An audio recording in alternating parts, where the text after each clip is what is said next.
Day Brat coming up momentarily.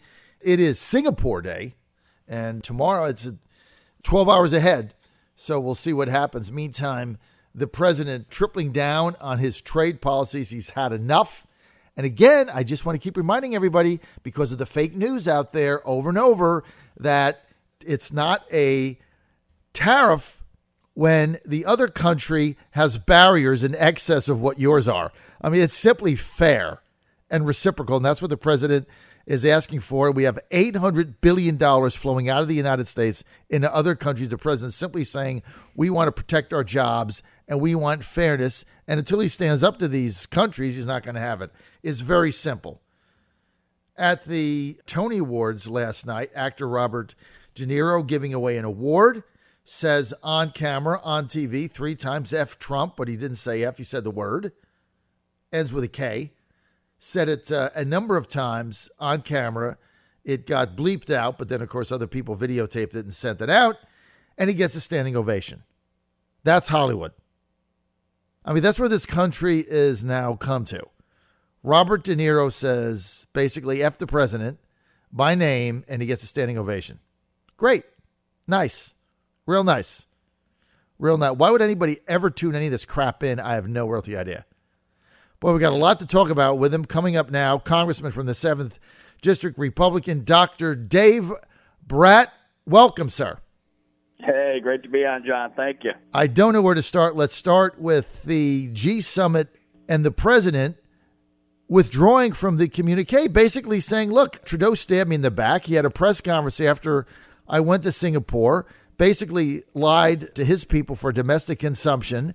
So I'm not going to be a part of it, and I'm simply not going to get bullied. And here's my question, Congressman, and I know you're a free trader, but in order to get free trade, you need an honest, level playing field. We're not getting it, right?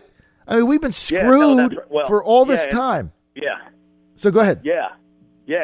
And the president, I think, made a good chess move the other day when instead of just us proposing tariffs on, steel, aluminum, targeted things, he kind of changed the whole playing board, and he said, let's all go to zero. And that statement is very different and shows what he's after, which is what you said. He's after fair. But that flips, the burden of the argument flips over to the other side when he does that. And that's very clever because the U.S. has, tariffs of 3, 4, 5 on a lot of countries, and these other countries have 10, 12, 15 tariffs on us on ranges of goods and services. And we've allowed that for way too long. And so it's hard to explain that, right? There are thousands and thousands of these trade categories by goods and by industry and by sector and by and that's how trade is done. It's done at the individual, industry sector good level. So it's very complex to get into, but he flipped the logic the right way now, so that he's showing my goal is to get everybody fair down to zero tariffs. The goal isn't to have tariffs. The goal is to get rid of tariffs. And I think that logic is going to work some wonders for him. And then, on the G7, Trudeau, when he came here too, and a lot of the folks, when they speak in front of Congress, they're all polite before they see the president, and then after, on the way home, the tone changes markedly, and that's no way to do business. Congressman, look, I think you've nailed it here, and this is what we've been saying for some time. If you look at what the president said, he's not doing these tariffs in order to somehow raise revenue for the general fund, okay? The way it was done in the past, in the 1800s, we did that. It's not for that reason. We have an $800 trillion trade deficit, which means $800 billion of our money flows out. More money flows out than comes in. If you just look at Canada as one example, because it's on everybody's mind right now based on what Trudeau said, I mean, they have barriers of entry to us that are up to a 245% tariff on cheese, right? So the reason we can't sell there is because they put tariffs that are 20%, 30%, up to 250% on certain goods to protect their industries, which is fine. They have a right to do that, right? They want to protect their national interests. I don't have a problem with that. What I do have a problem with is when we try to do the same thing, the president gets criticized like he's some kind of Neanderthal. All he's saying is, look, either we're going to make the tariffs the same or just take them down, and then we'll let the chips fall where they may, right? How is that not sensible? No, that's right. I just had a piece in the Washington Examiner the other day that expanded on that logic too, and I said, look, we're kind of mixing apples and oranges here. On the economics, we may take a hit, but what he's doing here is geopolitics, right? And China has entered the game recently on a big scale, and they're not playing by the win-win rules. The United States paid for the whole post-war liberal order, right, to reduce trade barriers to entry and tariffs and all that kind of thing.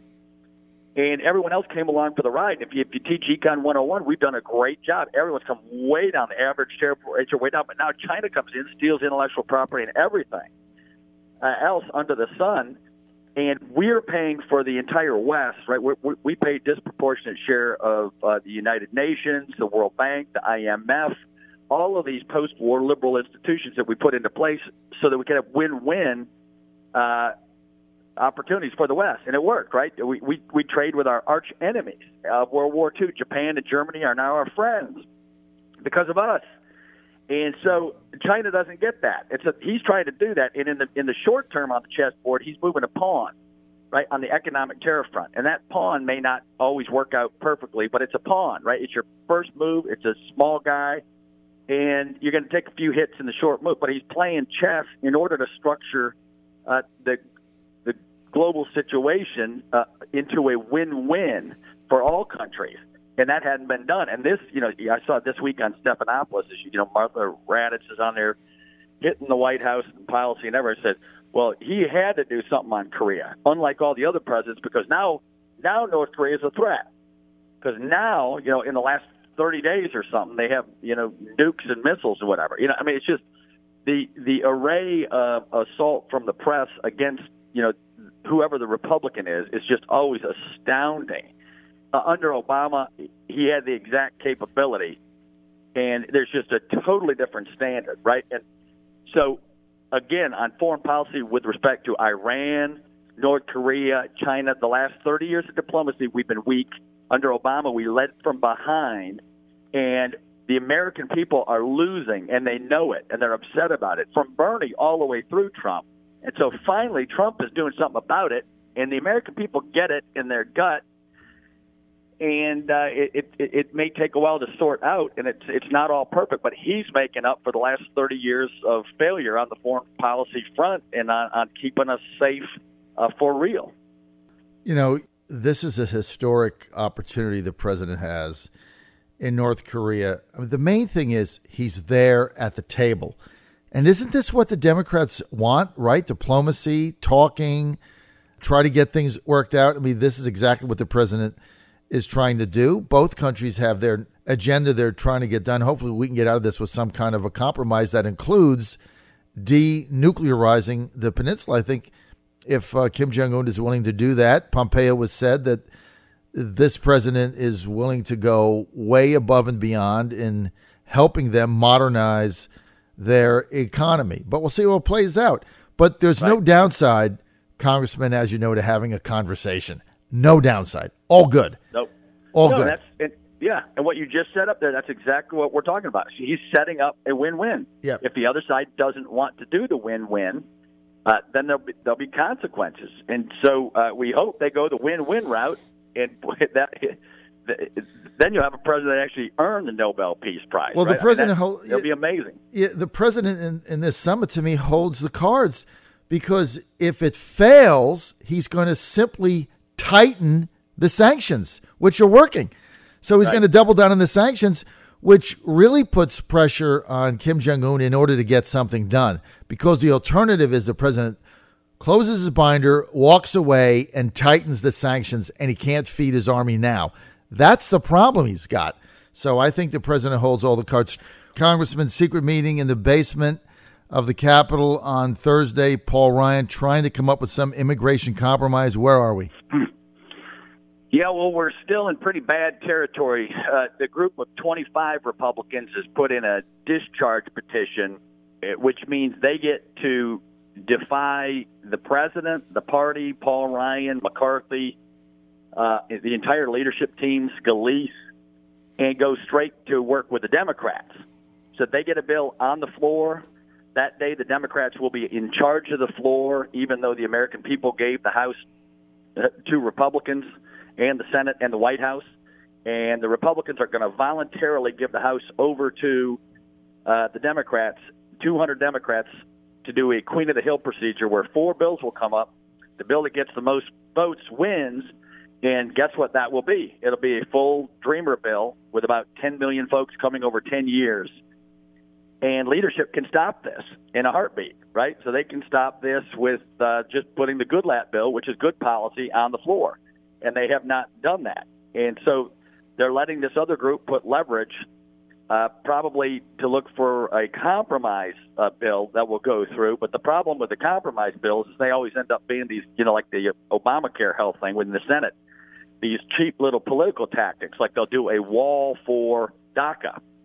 Well, a wall is great, but then you're not going to get any other negotiations later, and over half the problem is visa overstays, right? And once you give the DACA win without doing immigration policy, you'll put up a green light, the magnet will go into full force, and folks from all over the world will flood in to the U.S. They already are, right, since over the last half a year or so. The surge wasn't there. Then we started talking DACA. Now the surge is there. And if you do a DACA, you'll get a huge surge. And it's just common sense. And so hopefully we find some remedy to this, but it's going to be a tough one. And people need to hold their representatives accountable. We did not run to do Democrat policy, right? We ran to do the Republican platform, not the Democrat platform. And so this group is kind of way out over their skis. So, Congressman, are there 25 Republicans? The last I heard, they were 23. Are they up to 25 now for that petition? Oh, yeah. Yeah, they have way more than they need, and they got other Democrats. I was sitting with the Democrats the other day. They got plenty of Democrats, too. So they've just been waiting off till this Tuesday is the hard deadline they put on leadership. I mean, can you believe this one? Right? This is the deadline this group of the most liberal members of the Conservative Party put on leadership. So the leverage question here is just bizarre. And so we'll see where they go. They have tough races. We all get that, right? They're in states with huge Hispanic populations, et cetera. But the Hispanics in the polling do not want illegal immigration. They don't want amnesty. They don't, et cetera, right? They came in the hard way, did the paperwork, went through the bureaucracy, went through the line, and now they're proud American citizens, and that's great, right? So that's not the issue. These are everybody that comes in, just predominantly from Mexico, Guatemala, Honduras. They're all Catholic. They're all Christian. They're all my brothers and sisters. But in the Judeo-Christian tradition, we like this thing called the rule of law, and it's worked very well for this country. And it's the countries they're coming from do not have the rule of law. So the last thing we want to do is change the rules of the game and end up losing the system that made us great. I wrote a piece on that last week in the Richmond Times-Dispatch called "When Red States Go Blue." It's the same here, right? People from all over the world are coming to this country because we're pro-growth, lower tax now. The blue states are moving to red states. The blue counties are moving to red counties disproportionately. I documented all of it, right? In Virginia's economic climate, our best place to do business thing, our best place to raise family, we're losing. We're going down the scale on all of these metrics over the last 10 years or so because the blue wave moves here. And then they moved here because they want pro-growth, good governance, good rule of law, great schools, good governance. And then they vote for the very thing they just left. They vote for the blue policy that ruined the state they just moved from and made them bankrupt. So it's hard to sort out, but we got to do a much better job doing economic education. And the Republican leadership needs to speak out and show people what's going on here. So, look, I'm out of time here, but if this amnesty bill gets through both chambers, and it probably would get through the Senate because the same thing had happened. You'd have Jeff Flake voting for it and whatever. But the president will veto it, but that means he's got to veto an amnesty bill prior to the midterms, right? That's the... Yeah, well, and that's what is, I don't like that predicament, being put in that predicament. So I hope leadership shuts this thing down, because if they give the president a deal that includes the wall, which he promised, but doesn't include chain migration and E-Verify, and E-Verify is the most important piece, right? That's the legal hiring. That will solve the magnet and the green light by itself almost, right? I'm exaggerating a bit, but that's the big piece, and those pieces will not be in there. And so that's going to be a problem. And then we'll end up with another DACA, just like under Reagan. They kind of fooled Reagan into signing one of these things, and 20 years later you get a DACA. You get the same thing. Problem. I mean, if you that's don't solve the problem. You're going to get a DACA in the future. There's always a promise. You get the same thing. 15 seconds. Do you have a preference, Spanberger or Ward? Nope, that's up to the people. I don't get in the middle of primaries, elections, or whatever. The people can decide that, and I'm going to run on what I just said. We're low tax. Everybody's in a better mood now. Optimism's up. All right, I got to go. Everybody's getting jobs. Dave, I got to go. Thank you. All day. More information, go to DaveBrat.com, DaveBrat.com. Don't forget, vote tomorrow, DaveBrat.com.